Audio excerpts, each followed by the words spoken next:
97 pinjol OJK yang aman dan tidak aman, bahkan sangat tidak aman untuk digalbait. Nasabah wajib paham dan tahu akan hal ini supaya Anda bisa lebih berhati-hati dan bisa memposisikan diri terlebih ketika Anda sedang galbait. Halo teman-teman, apa kabar kalian semuanya? Apakah masih takut dengan teroran, ancaman, dan bahkan makian dari para debt collector pinjol yang tidak berguna itu? Saya yakin dengan menonton video-video saya di YouTube Maro Channel ini, kalian pasti sudah sadar dan kalian pasti sudah paham bahwa segala bentuk penagihan yang disampaikan oleh debt collector pinjol itu hanyalah lelucon yang menghibur dan lucu bagi kalian. Kenapa? Ya karena dengan menonton video-video yang sudah saya sampaikan di YouTube Maro Channel ini, yang berdasarkan fakta dan juga pengalaman, semua yang disampaikan desa pinjol itu tidak lebih hanyalah dari sekedar hoaks semata. Omong kosong doang. Hanya ancaman-ancaman kosong doang. Itu ibaratnya sama seperti guyonan anak kecil yang kebanyakan nonton film action. Seperti film action Ultraman, Satria Baja Hitam, Robocop, dan lain-lain. Nah, ketika si anak ini selesai nonton, dengan semangatnya dia bilang kepada Anda, akan kuhabisi kau, sambil mengarahkan pistol mainannya ke Anda. Dia berharap bahwa dengan cara seperti itu Anda akan lari ketakutan dan bersembunyi. Nah, bagi orang yang paham hukum dan ngerti aturan dan peraturan tentang hutang piutang, begitulah kira-kira pandangan mereka terhadap para debt collector ini. Bukannya debt collector ini malah menakutkan bagi mereka. Ancamannya itu bukan malah menakutkan bagi mereka, tapi ancaman para debt collector ini justru menggelikan dan lucu bagi mereka. Kenapa? Ya karena mereka sudah tahu, mereka sudah paham bahwa itu hanyalah hoaks dan hanya ancaman semata. Mereka tidak merasa takut. Yang ada, mereka malah merasa itu lucu dan menggelikan atas kekonyolan dan kebohongan yang dilakukan oleh para debt collector yang neror pakai hoaks yang sudah sangat basi. Dan saya yakin dengan menonton edukasi-edukasi yang telah kami sampaikan di YouTube Maro Channel ini, Anda pun sudah menjadi salah satu dari nasabah yang bijak tersebut, yang paham hukum dan peraturan, sehingga teroran para debt collector pinjol itu bukan lagi menjadi sesuatu hal yang menakutkan bagi Anda. Dengan edukasi lengkap yang Anda tonton di YouTube ini, teroran debt collector itu seharusnya menjadi kelucuan atau bahkan hiburan bagi kalian yang sudah menonton. Nggak percaya? Nah, coba Anda gabung ke grup Facebook P3N, yaitu grup Persatuan Pemberantas Pinjol Nusantara. Nah, di grup ini adalah orang-orang yang sudah menonton video-video saya sebelumnya, video-video yang sudah kami sajikan, dan Anda lihat postingan-postingan teman-teman di grup ini mengenai teroran para debt collector pinjol yang mereka posting setelah mereka mendapatkan teroran atau ancaman dari para debt collector pinjol, bahkan debt collector yang mau datang ke rumah mereka. Mereka akan posting itu ke grup, dan mereka bukannya takut terhadap teroran tersebut atau ancaman kedatangan debt collector tersebut, justru mereka malah tertawa bareng-bareng lewat komentar. Bayangkan, ketakutan mereka ubah menjadi kesenangan. Teroran debt collector pinjol bagi mereka itu malah jadi hiburan penghilang stres. Apalagi ketika mereka tidak punya uang atau tidak punya hiburan. Karena memang mereka sudah paham itu, bahwa itu hanyalah hoaks yang nggak pernah terjadi dan tidak akan pernah terjadi. Ditambah lagi, di grup Facebook ini, membernya itu, anggotanya itu sangat kompak. Mereka saling menguatkan satu sama lain, saling berbagi pengalaman. Ketika ada seseorang member yang ketakutan, maka yang lain akan memberikan dukungan melalui pengalaman yang serupa. Sehingga si kawan ini tidak akan ketakutan lagi dan mereka saling menguatkan.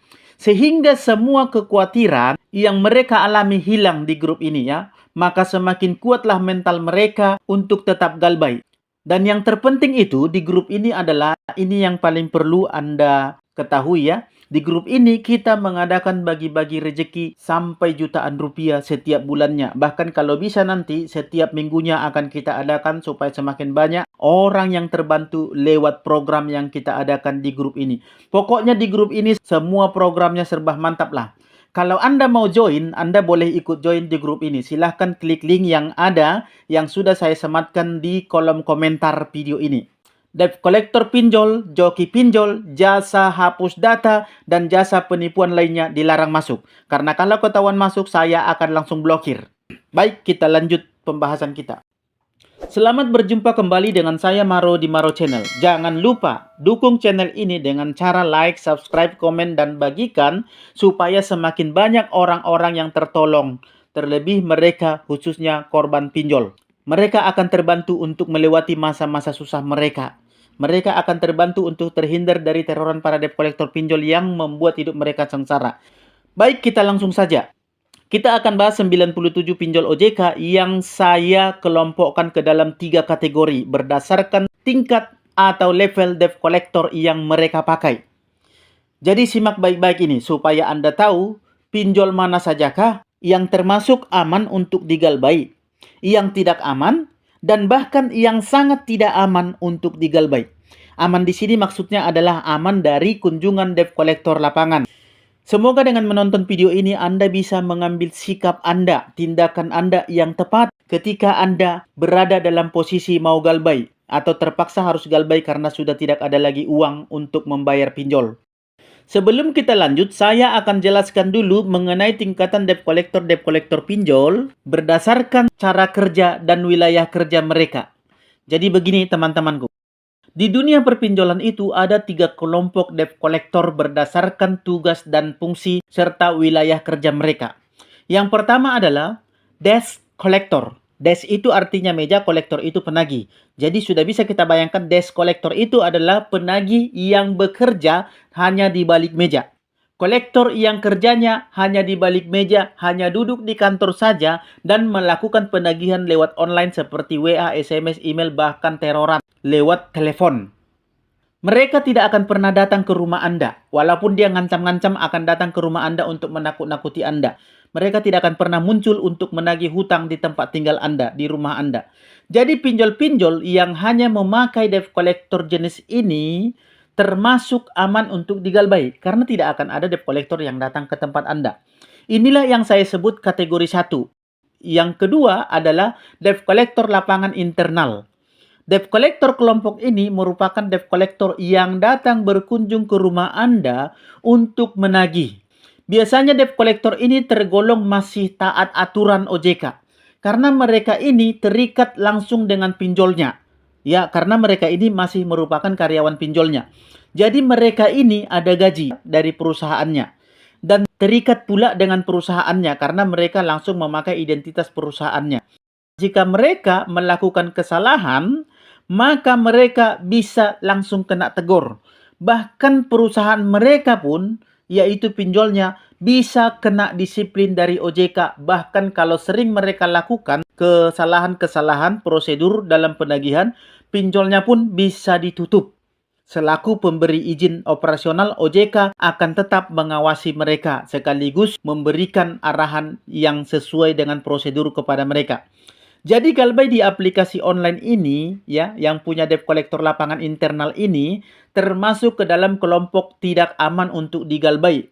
Tidak aman dari kunjungan debt collector lapangan, namun masih bisa terbilang mereka masih mengikuti prosedur penagihan yang berpihak kepada nasabahnya sesuai aturan OJK.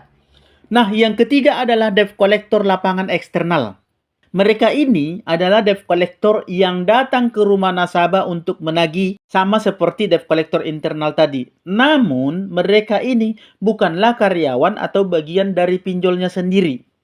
Mereka hanyalah pihak ketiga. Pihak luar yang dipekerjakan atau yang disewa hanya untuk membantu menagihkan nasabah-nasabah yang nunggak. Nah, biasanya mereka ini lebih ekstrim cara kerjanya. Lebih brutal, lebih ngotot. Bahkan mereka ini lebih terkesan memaksa banget. Karena mereka tidak taat aturan. Debt collector ini tidak terhubung langsung kepada pinjol yang mempekerjakan mereka. Setidaknya ada 3 alasan kenapa mereka ini lebih brutal dan lebih ekstrim cara penagihannya. Yang pertama adalah mereka jelas bukan karyawan pinjolnya.